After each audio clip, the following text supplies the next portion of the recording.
Good morning. Good morning. Welcome to the CSLDallas Science of Mind class. I'm Dr. Petra. We are in the chapter on mental equivalence, and this is important stuff. The thing that I like about the topic about mental equivalence is that it doesn't always assume that there is a false belief that needs to be healed, or that there's some pathology or trauma that needs to be resolved, although that could be a part of it. But in the idea of mental equivalence, it's all about how big is your container? How big can you imagine? How fully can we internally experience ourselves as well and happy and doing something meaningful and really having fulfilled lives. So this chapter really focuses on how our spiritual work supports the growth and health of our mental equivalence. And so we're starting on the top of page 281. I just want to skip through a couple of key ideas, and then we'll tie them together.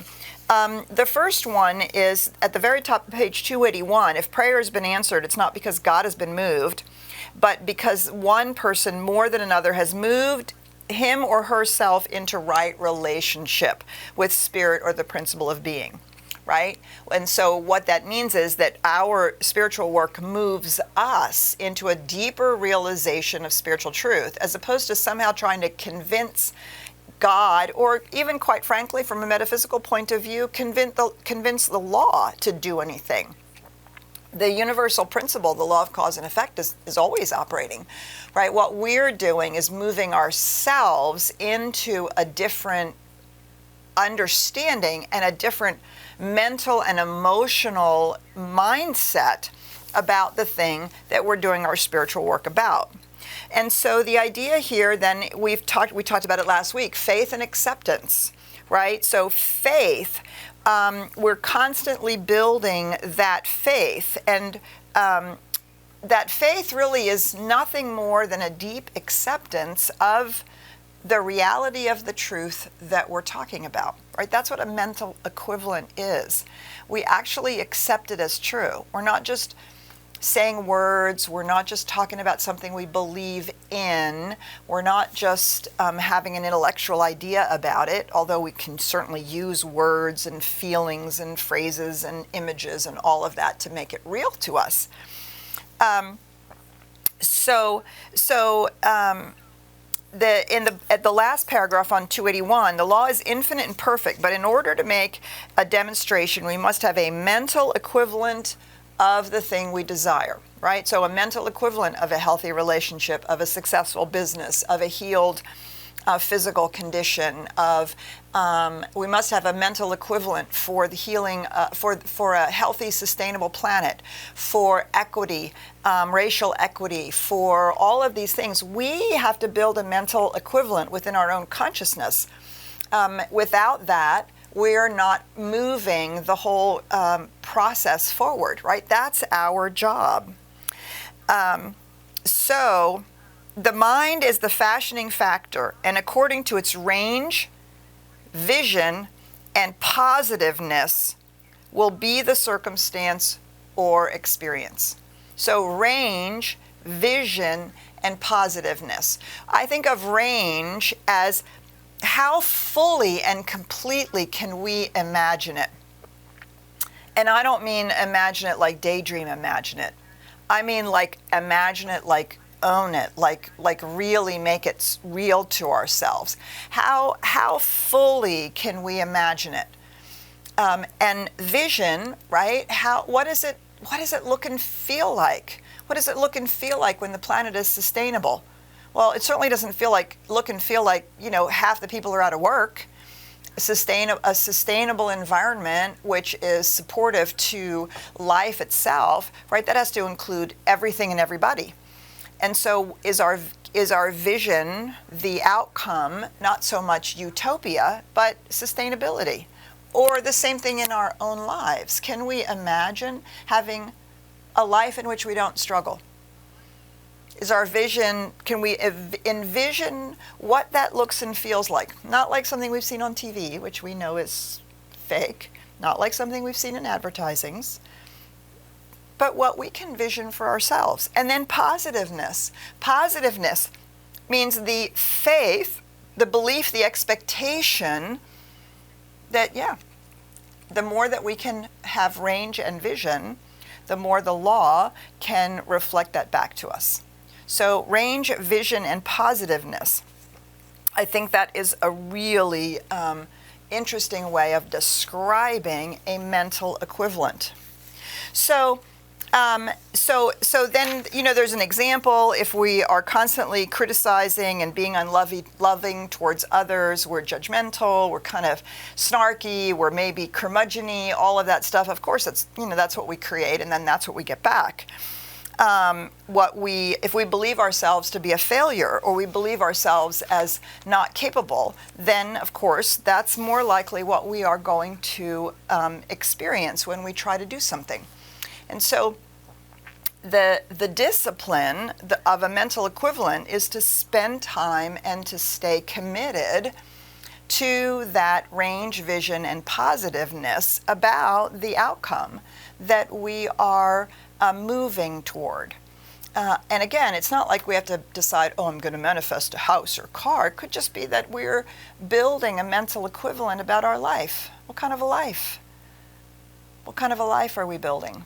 What does that look like and feel like? What do we imagine that with our friends and family, with our meaningful contribution, with our work and creativity, with our own health, with our own vibrancy, with our own self-expression, right? It's intending a life instead of just waiting to see what happens and how life happens to us. Having a strong picture or mental concept and holding to that equivalent, regardless of circumstances or conditions, we must sooner or later manifest according to the concept, right? And so the idea is that we're imagining it. And of course, for some people that is very mental, for other people it's feeling, for other people it's sensing, and right? So we don't want to get locked into the idea that it's just something we do with our mind. Our whole body, our whole embodiment is engaged in this process. So it follows then that the range of our possibilities at the present time does not extend far beyond the range of our present concepts. But we're about as prosperous as we can actually believe ourselves to be. We're as happy as we can believe ourselves to be. We are experiencing relationships and work and the world around us in alignment with what we conceive of and in our own consciousness, right? That's the good news and the bad news. The bad news is that's what's happening. The good news is if we can change our mental equivalent, we will in fact affect the experiences that we're having, how we're having those experiences, the things that we're manifesting and the things that we're attracting. Because our life reflects what we believe to be true. As we bring ourselves to a greater vision, we induce a greater concept and thereby demonstrate more in our experience. This is worthwhile work, right? And we do this work by let's say we decide we want to start having healthier relationships. We do this work by reading about healthy relationships, by watching people that we know and how they handle themselves in relationships. Maybe we explore some of the false ideas that we've gotten from our childhood. Sure, we can do that. But more importantly, we're thinking about the vision that we have of ourselves. How do we envision what it's like to be in a healthy relationship? That's the work that we do. That's building that mental equivalent, regardless of situation or circumstance, right? Regardless of even, quite frankly, of who we're with at the moment or whether we're with anybody or not or any of those kinds of things, right? And this is true in every aspect of our life. can we build a mental equivalent of a healthy, whole, happy, fulfilled life that isn't, when I have this thing, then I'll be happy. When this thing is healed, then I'll be happy. When this thing is changed, then I'll be happy, right? That's exactly the backwards way. In the metaphysical way, we understand that it is the internal reality that's causal. And so we want to build on this internal reality. So it's this process. This is the process that spiritual mind treatment is about. Now, I'm going to just get on my little soapbox here for a minute. So I'm warning you already ahead of time. I'm going to get on my little soapbox. And I just had this conversation the other day about, well, spiritual mind treatment, you can't teach me, you can't tell me how to pray. If it doesn't feel right, I'm going to pray the way whichever way I want to pray. Or I've also heard it say that spiritual mind treatment is the dogma of science of mind. You make us do it a certain way. And so let's be clear, our spiritual work, especially the technology of spiritual mind treatment, is nothing more or less than a framework in which we create a mental equivalent and induce belief. And it's out of thousands of years of people doing this work, of spiritual engagement with life, and slowly but surely refining what is the internal work that needs to be done to really build a new mental equivalent, to really induce a new belief. And so my analogy is a spiritual mind treatment is essentially internal coaching. That's essentially what you're doing in a spiritual mind treatment, because we're not doing anything to God, to spirit, to the universal law. We're essentially coaching our own consciousness into another view, another way of looking. And the steps of spiritual mind treatment are designed to build a structure so that coaching makes sense. So that when we coach ourselves into a new awareness, there isn't a big part of us going, well, that's never going to happen, or, well, that can't possibly be true, right? And so it's the same thing as if you are learning a sport and you bring a coach onto the field. So let's say you're learning tennis and you decide your tennis game is about as good as it's going to get without some help. You're, moderately okay. You like to, hit a few balls around with your friends, but it's like, okay. So you decide, I want to get better at this. I want to have more robust tennis. I may never play in any kind of a tournament, but I'd sure like to be better. And I'd like to hit more balls back and to have a better serve. So you decide to bring on a coach. What does that coach do? That coach does two things. One, systematically build skills. So they don't teach you how to do something very advanced if you don't have the baseline skills first, right? And so you build up to certain things, and then they tell you how to do it. Hold your elbow up. Oh, you want a better serve? You got to hold your elbow this way. No, hold your elbow this way. No, hold your elbow this way. And if they keep telling you that and you keep adjusting, that little adjustment, all of a sudden your serve's better, or your backhand is better. And the point is, you've invited a coach on the field to actually build skills and to refine the way in which you are playing the game. Spiritual mind treatment is nothing more than that. It's a refinement on how we create mental equivalents and how we induce belief. And it is a powerful, proven technology. It has nothing to do with dogma, really has very little to do with God. It has everything to do with what's required for us to build this mental equivalent.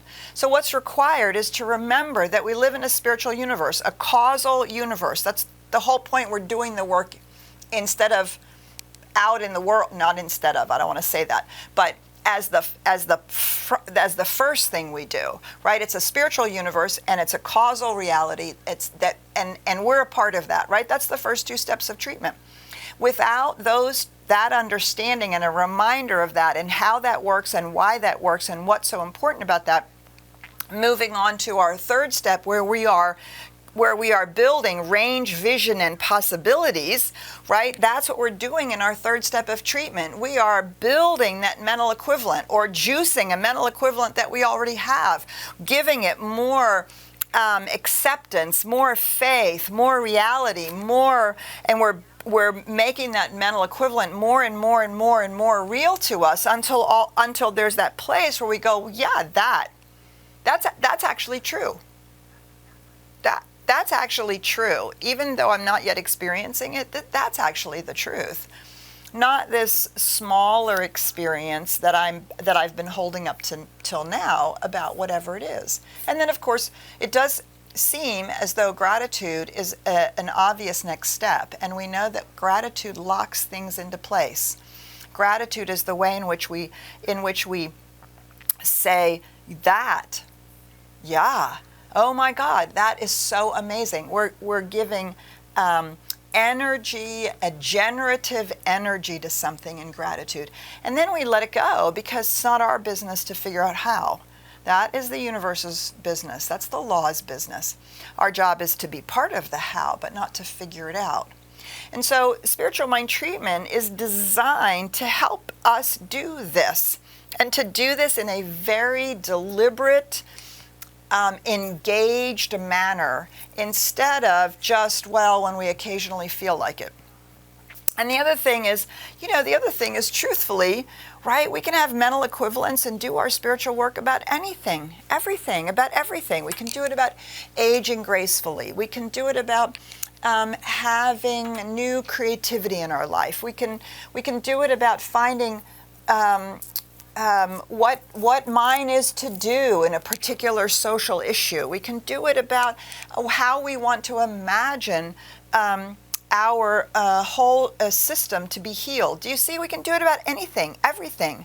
I just literally had spiritual mind treatment done for the oak tree out my back door, where there's the it's really damaged by. It was really damaged by the winter getting here in February, and it's been brown. It's been totally brown. Everything else is greening, and the oak tree and the Chinese firebush in my neighbor's little backyard, those are the two that are still completely brown. And I've been so worried about this oak tree. And I've been working about not being worried about this oak tree, because I know that's not going to help.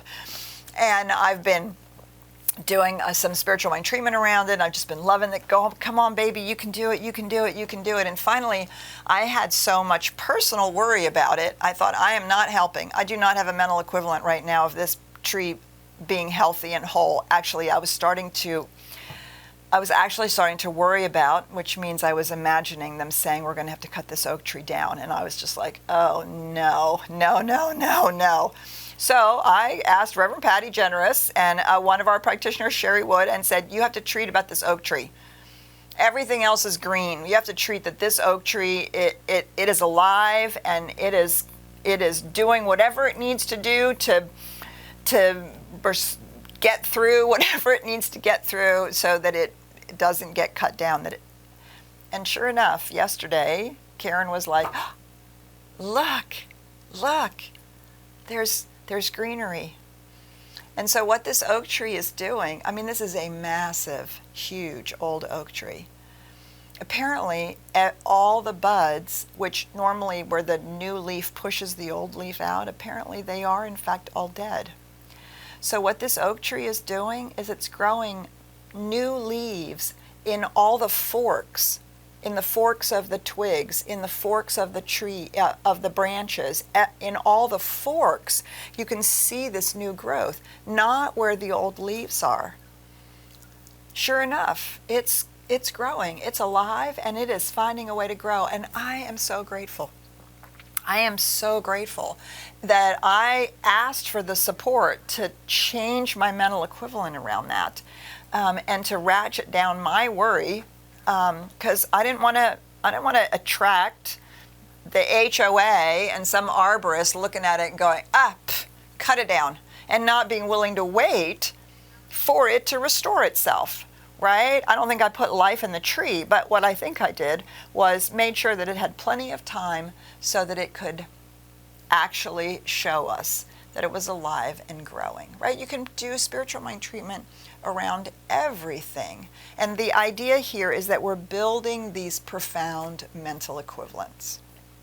All right, so we're going to stop there. It's an opportunity for us to check in with you and see what's going on with you. So, Ryan, good morning, and let's see what's going on. Welcome, everybody, and I just want to say happy Sunday out there on Facebook and in Zoom. We're glad that you could join us here today, and we want you to participate. This is the engagement portion of our time, and we love to hear from you, and here's a couple ways that you can. If you're here with us on Zoom, you can go ahead and hit the raise your hand icon located down at the bottom of your screen. If you're on Facebook Live watching us, you can always jump over to Zoom by hitting the link in the description above, or you can just leave your questions and comments inside the comments and I can bring them here into the room. I always like to mention that I keep it anonymous, so that way you can ask whatever question you want and have no fear of your family knowing. Da da da. Just kidding. So to get it kicked off, I have a question that did come through the chat. It says, how do you know my mental equivalent is what is limiting me?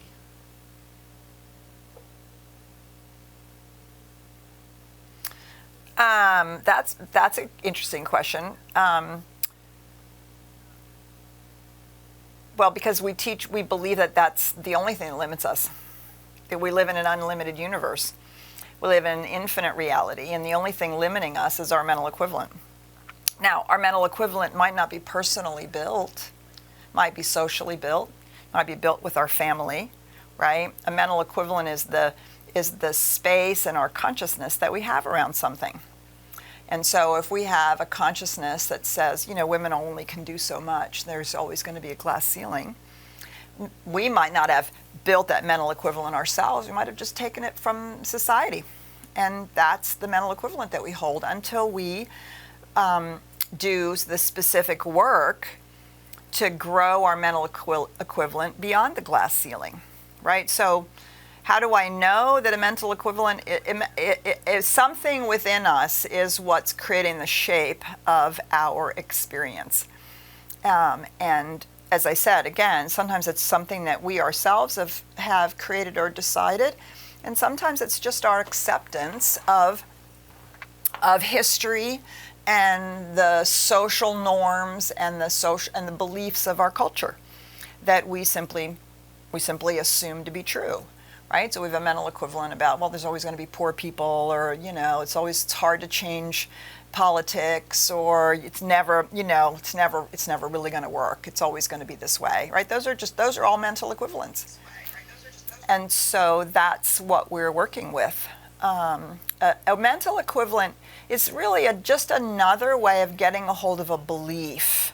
The problem with the word belief is that on the one hand, people misunderstand it and think it's something I believe in, and they think of a belief as something that's purely cerebral, right? It's purely mental, whereas a mental equivalent is a space in consciousness. It's a whole, it's a palpable space in consciousness, and it has more to do with it's so hard to talk about without giving space-time, a space-time container to something which is obviously outside of space and time because it's in consciousness. But I think of it as, the classic example, are you going to the ocean with a dipper, a bucket, or a dump, or a barrel? The ocean doesn't care. You can go with a dipper if that's all you need or want. You can go with a bucket, and you can go with a barrel. And so who makes the decision about whether it's a dipper, a bucket, or a barrel is the person carrying it, not the ocean. That's what's trying to be gotten at here. So I hope that begins to point to that question. I'm not sure what else besides a mental equivalent would limit us. And I'm going to go to the ocean with a bathtub. Actually, bigger than a bathtub. There you go. Whatever is the biggest.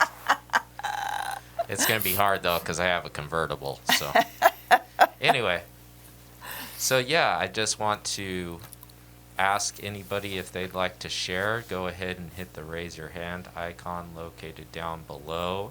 Or you can put your questions and comments inside of the chats, and that way I can bring them over here into the room. So one of the questions that I see coming up here is, it revolves around health, so I'm going to paraphrase this a little bit. How can you heal if you don't have the mental equivalent necessary to heal your body? Well, you can't. That's the problem, right? So you have to create the mental equivalent. That's the work. You have to imagine something that you're not currently experiencing. You're completely capable of doing this. That's what our imagination does. Or you go back to a time when you were healthy and you bring that forward. See, I was healthy then. There's no reason for me not to be healthy now. I cannot tell you the number of physical things I've healed myself on by working with a mental equivalent. So 5 years ago, I had a frozen shoulder. Says whatever, however many years ago, 6 years ago now, I had a frozen shoulder.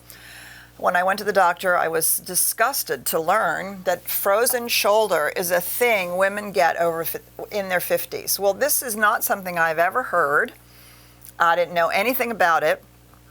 I do know one person who was the only person I'd ever heard use the term frozen shoulder. And what I watched was that person have some pretty horrific manipulations done. I had, in that process, heard about getting surgery for a frozen shoulder. And then I watched that person do a lot of physical work to release that. And so when the doctor said to me, you have a frozen shoulder, I was traveling, I was carrying suitcases. I mean, I couldn't raise my arm above this. It hurt so bad to raise my arm above this. It wasn't even funny.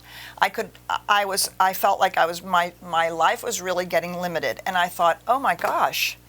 So I began doing research about frozen shoulder. I did in fact discover that yes, it is something that women over 50 seem to get. I also saw that there was some sense of that whether or not you did a lot of medical intervention, it usually took care of itself within 2 to 5 years. And I was like, that, yes. So I began to do my spiritual work. I began to have a mental equivalent of me in traveling, horsing my suitcases up and down the steps, in and out of trains all over Europe, completely able to move my arms, do everything I needed to do. Yeah, that's what I did. And then I got a really good massage therapist who worked on my neck and shoulders, because that's, of course, where I carry everything. 9 months later, I didn't have a frozen shoulder anymore. Because I kept working with my mental equivalent of me running up and down the stairs in a train, being able to handle my suitcases absolutely unfettered by anything in my body. That was my mental equivalent. You see, I didn't focus on my shoulder and it moving, right? My mental equivalent was, what's the life? When my body is working, what's the life that I'm having? So my family has an inherited thing that I don't really like to talk about much. And my mother had it, my sister has it, and I don't have it. And 4 or 5 years ago, I began to develop some symptoms and signs that it might be coming on. And actually, I would go to the chiropractor, and I was having so much trouble in some joints in my thumbs that he would literally touch my thumb, and I would start sobbing. It hurt so badly. I couldn't pick up anything. I couldn't open anything. I couldn't. And I didn't allow him to say any words that I didn't want to. I wanted no diagnosis. I didn't want to hear anything about that. And I began doing my work, right? The mental equivalent. I'm perfectly capable. My hands are perfectly capable. This is the divine presence right here. And they're perfectly capable of working in the way that they need to work. Took some supplements, did my spiritual work. Yeah. 5 years later, it's completely different. Now, that's the mental discipline of building a mental equivalent. That's the work. And I especially with health stuff, I am the first to say that it can be very challenging because the pain is very real. It's not like you're not having pain. It's not like you're not having the virus or the, thing. I mean, all of that's real. The question is, what's causal? What's causal is our mental equivalent. And so we have to build mental equivalents. For me, as I age, right, and I see all kinds of things and watch all kinds of people and hear all kinds of stories, the mental equivalent I am using for myself is my mother's mental equivalent, my mother's statement. Well, Petra, my goal is to age gracefully. I'm not exactly sure what that means in terms of all the physical stuff, but that's a mental equivalent. Age gracefully. Actually, I have two mental equivalents. The other one is, I can't believe I'm going to say this out loud. It's just, okay, so the other one is Auntie Mame from the musical Mame. Older woman, living in New York, going to plays, taking her nephew, doing all kinds of fun stuff, right? I mean, I just love that. I thought, that's the old lady I'm going to be. I'm going to be that old lady. I'm going to be just, I want to age gracefully and I'm going to be that old lady. Do you see? That's a mental equivalent. So find a mental equivalent. So find someone who's healed themselves of whatever physical ailment you have. Find someone I have another mental equivalent of a guy, he's 85 years old, and he's still leading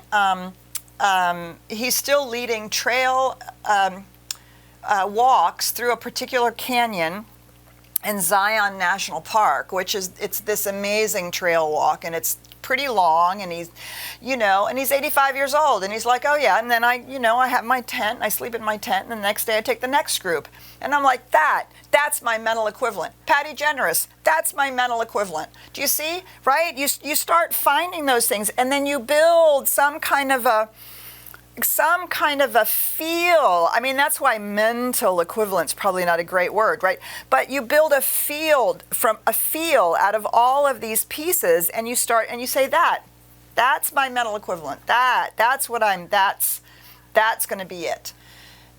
That's what it means to build a mental equivalent.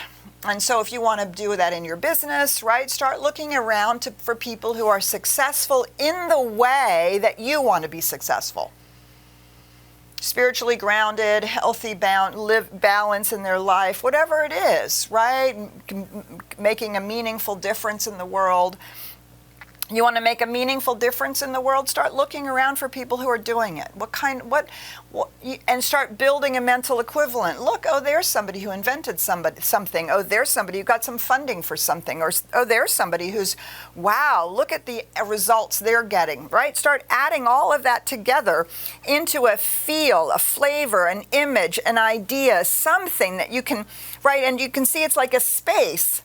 You take all of that and then, I say to myself, well, that person can do it, so can I. If I can do it, so can you, right? That's what it means to work with a mental equivalent. It's not some just purely cerebral, I'm going to think about it now, right? We start gathering all of these pieces together and creating something in our consciousness that feels real and possible and exciting and where we go, that's it. And then we have to stay committed to it. Great question. All right, Ryan. Yeah, I'm going to go ahead and ask Armando to unmute himself and ask ask your question, Armando. Hi, Armando. Good morning, Dr. Petra. I just wanted to share a little bit about this mental equivalency. About 1.5 years ago, I wrote that I was ready to go national with Cardboard Project, and I didn't know what that was going to look like, but I was convinced that is what I knew that's what was going to happen, and that it was going to be a significant impact in people's lives. And so I did treatment around that, I did visioning around that, prayer and faith, all of these things that we're talking about today. And I started to have a monthly call, and I have it on my phone, and it's a national call, and I just kept with that, and months later, now Cardboard Project is representing Dallas nationwide, although we're not in nationwide yet, but I kept acting Yes. and believing that that's what it's going to be. Yes. And slowly things started to unfold. Yes. And then before you knew it, we'd like for you to meet with the Houston leaders and see how we can bring Cardboard Project to Houston. But it's all, I think I'm discovering too, there's that phrase, fake it till you make it. Yes. But for me, that has really changed for me, because it's more about speaking the truth, speaking Yes. my vision, and really believing in it. So I'm not faking it. I know that that's what's going to happen. And although I'm not there yet, but things are unfolding, and Yes. I'm allowing it to unfold in the way it needs to unfold. And it's just so powerful to be able to do these kind of treatments and the mental equivalency for this, and to be able to have the opportunity to make a bigger impact around Yes. the world. And Yes. it's very powerful. It's very powerful. Thank you. And I'm so excited to hear that, Armando, that's starting to really come to fruition now. Thanks for sharing that. That is a beautiful description of what it means to work with a mental equivalent, right? Armando started with one word: nationwide. Nationwide. Okay. Nationwide. Like, start being with that. What does that look like? What does that feel like? What does that seem like? Can I live into that? Can I be that? Wow, that's a little, wow, really? They're going to call me? Yeah, they're going to call me. Wow. Do you see? And you start, and it's a process of creating that space. And I love that. You put it on your phone, nationwide call, right? Put something down, imagine it, be with it, keep working with it in our spiritual work, and slowly but surely things begin to unfold in those directions and in the movement towards the outpicturing of that mental equivalent. And notice that for Armando, there was nothing to heal, nothing to fix, nothing holding him back, nothing he had to work on, whether it was limiting in himself or anything like that. There was nothing wrong with what he was doing. He was just ready for it to expand. Right? And we're all ready for parts of our life to expand, to become richer, more meaningful, or simply different. Simply different. We decide we want to, live in in a different place, or work, or have different kind of work, or feel like something that we're doing is more contributing more. It doesn't mean anything is wrong. It just means that we're ready for the next level, or ready to expand it somehow. And so that's also a really beautiful thing to see with Armando's sharing, right? There was nothing wrong. It was going great. It's just, this is the next step. But I have to grow into that next step on the inside. Because otherwise what happens is that the outside can start growing, and then we can become afraid. And that's when we start sabotaging, we do self-sabotage, we start closing things down, we make mistakes, we do things so that it stays the status quo. And if we're not paying attention to the fact that we're doing it, we start blaming others for keeping us down, or for not having it unfold the way that we wanted it to unfold. And so our fear can really cause us then to contract, or our inability to imagine that we can actually do it, right? That's what our mental equivalent helps us grow into. Thanks so much for sharing that, Armando. We always love to hear how things are unfolding for you. All right, Ryan. Yeah, I wanted to bring into the room, it looks like you unraised your hand. Okay, well, I guess we're going to move into this next question then. So the question asks, what if I have several aspects of my life that I want to change, like a job, financial independence, seeking healthy relationships, health, fitness, so on and so forth? Do I focus on one of these at a time, developing my spiritual and mental equivalent, or do I try to do something for all of them? That is a great question. And I can only speak from my experience. When I try to do all of them at once, it's so unbelievable that my mental equivalent gets no traction. So I am a huge proponent. Pick one thing. Pick one thing for this year. and prioritize, right?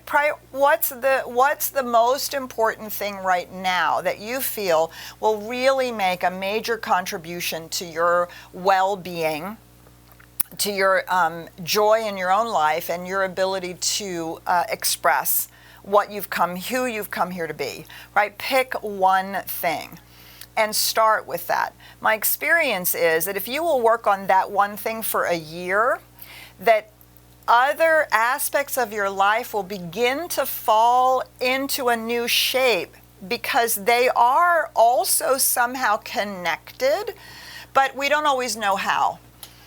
I think that when we have a whole laundry list of things that we want to change, I think sometimes we suffer from this idea of the self-help improvement idea, like there's something wrong with us and we have to fix everything. The other side of that coin is it could be that we just haven't been paying attention to all of those different areas, and we've kind of let them unfold in ways that are not how we would like it to be. Right? So, as I said, I'm a massive proponent that you pick a priority, and it's part of the discipline, right? It's part of the discipline and the spiritual focus to say, this year I'm focusing on my job and financial freedom, right? Because those two might go hand in hand. They might not, but they might. Or my work is, I can live with my work, but I cannot live with my health right now. I can't really imagine anything being different until my health is a little bit better, right? So then we start there. We overburden our ability to believe our mental equivalence if we try to fix our whole life, because then we start falling into fantasy. Fantasy, daydreaming, magical thinking. We don't do any of that.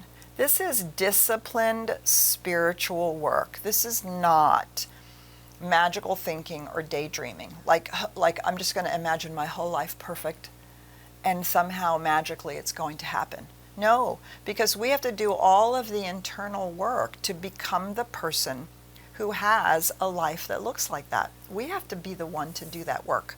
Nobody can do it for us. And it's not going to happen by magic.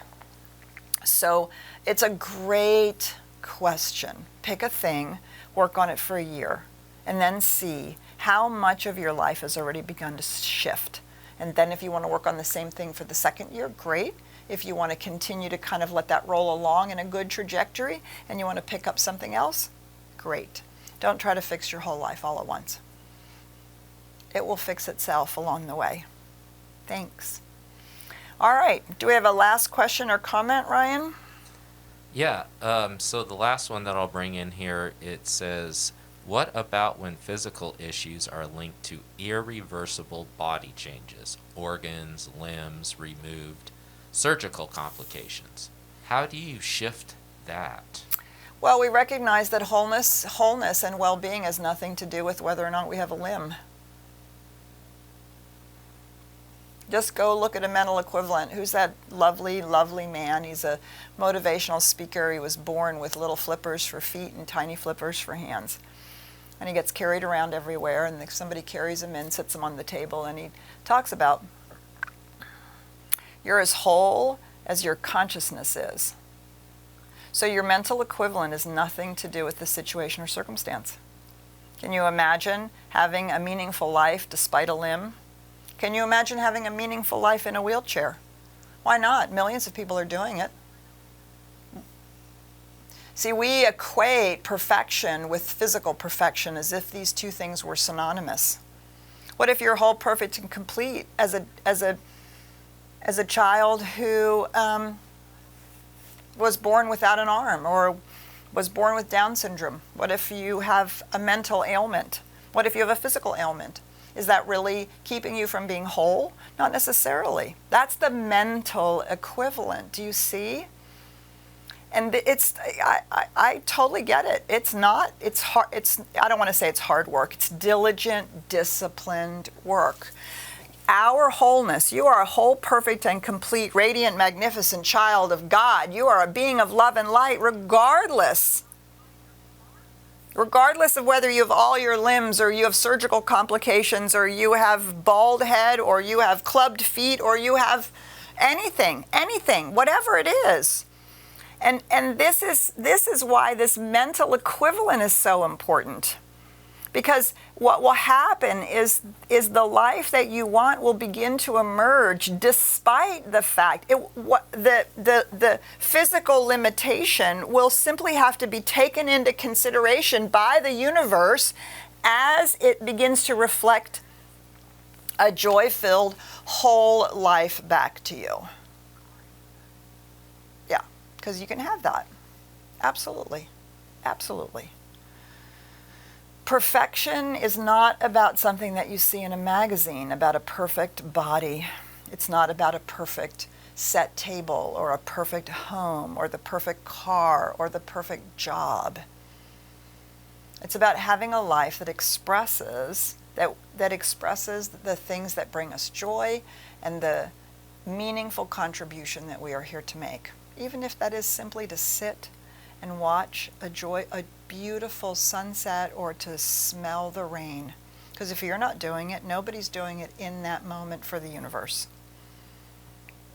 So to have a mental equivalent that your life matters and that everything you do adds to the universe itself, man, that's a great place to start too. All right, so we're going to carry on, keep reading in mental equivalence. We're going to talk about the prayer of faith, spiritual mind treatment. Keep working on building your mental equivalent.